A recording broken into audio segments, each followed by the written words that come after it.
let's keep it moving here. It's a championship game for the aged. Oh, no Patrick Mahomes, no problem for the Chiefs after Mahomes left with a concussion in the third. Matt Henne stepping up to keep Kansas City's hopes alive, including a 4th-and-1 conversion to Tyreek Hill, 1:14 remaining to seal the deal, closing out the Browns season. Max, talk to me. Why did the Browns lose this game? Andy Reid is why they lost the game. Andy Reid is not playing games. He is showing coaches in the NFL. No, you know, it's funny because Arians is no risk it, no biscuit, right? But fortune favors the bold. Andy Reid don't coach scared. And by the way, some of that may be Super Bowl equity, right? Maybe he's looking for his Philly special play because his understudy won the Super Bowl before he did. But Andy Reid, however he's gotten to where he's gotten, a guy who, because of clock management, was considered maybe a weakness deep into the playoffs, is really showing out right now deep in the playoffs. Oh, but Reid, you have Patrick Mahomes. It's easy when you have Mahomes and a complement of weapons. Okay, take Patrick Mahomes away. What then? With your backup quarterback? Now, you faked out Tony Romo. Tony Romo, right? Can't he see into the future? Tony Romo, they're not going to run a play here. That's by design. Their body language, by design, is meant to make you think they're just trying to draw you off sides. That's the point. Oh, they're just looking for a first down. And then he runs a play with his backup quarterback on 4th down. Really, with the game on the line, they complete this first down, the game's over. And it worked. Andy Reid is a gangster, period. And a big coaching advantage at this point, and is if anything, enhancing his legacy game after game. He was the difference. At the end of the game, he iced it. It's Andy Reid. Well, first of all, you're wrong. Andy Reid didn't enhance his legacy yesterday. The bottom line is he enhanced it when he finally won a Super Bowl, because we all knew Andy Reid to be a great coach, but the only thing that escaped his resume was a Super Bowl championship. All of those years he coached in Philly. I would know. I was there covering the man, and the dude, he couldn't get over the hump, and then finally got to a Super Bowl, and then they lost to Tom Brady in New England. But the bottom line is this. When you look at that last play, even though we appreciate it, remember the play before that, Max, you got 12 yards to go. Henne scrambles because he couldn't find an open receiver. That wasn't a set design play or scramble or anything like that. And he was running for his life and needed a first down and scrambled out of the pocket and ended up getting those yardage. That was a broken play right there. So I'm going to give more credit to him than Andy Reid in that particular situation. That's number one. And number two, I'm also going to give credit for the loss to Kevin Stefanski to some degree, a Coach of the Year candidate in my eyes, who I think did a hell of a job in Cleveland. But should Nick Chubb have gotten the ball more than 13 times? I kind of think so. Nick Chubb is a stud.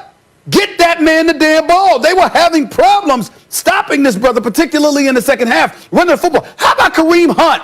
Last time I checked, that's a stud. When we look at the Cleveland Browns, we look at them as having arguably the best dynamic duo in the backfield. And I think you should have ran the ball just a little bit more than 19 times. I think so, but they didn't. I ain't counting the 3 rushes for Baker Mayfield. How teams beat the Chiefs? They had to rush for at least 160 yards every win this season. And who's more capable of running for those yards than the Cleveland Browns? Facts. So if you Kevin Stefanski, give them the damn ball. Now, Baker Mayfield to me didn't play a bad game. That one interception, well, obviously was not a good one. But the bottom line is, outside of that, I thought Baker Mayfield played a relatively good game. But you got to run the football against Kansas City. And then when Patrick Mahomes goes down and he's concussed, okay, and you know you got Chad Henne in there, and he comes in and throws some inexplicable interception all the way into the end zone. You've had chance after chance after chance, and you're moving the ball. Now, Rashad Higgins, you got to applaud the effort with him trying to reach for the end zone, and then ultimately gets the touchback because he fumbles it out of the end zone and stuff like that, because that would have brought it to within 16. Henne on that scramble. Well, I think it's because he went for it. He coached to win. He didn't coach scared. Go ahead, Max. The Browns were a bit snake bit. Like, first of all, the touchback, right? Like, I don't like the rule. Most people don't like the rule. It's a bad rule. It's almost a touchdown. Let him hold the ball. Let him keep the ball. The refs missed. Right. The refs missed the helmet-to-helmet shot, right? Like, so they missed the call. It's a bad rule plus a missed call. The Browns are a little snake bit. But I want to get back to a few things you said. Baker Mayfield, I thought, was very good. Not just together, it's very good, bordering on excellent. I give him a B+, almost an A-. I thought he was quite good yesterday, in fact. And when you mentioned running the ball, The Chiefs were stout against the run.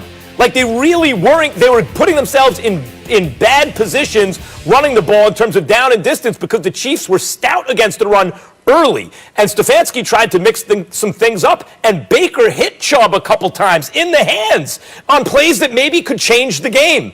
And Chubb drops the ball. They were trying, and then later in the game, as the Kansas City defense.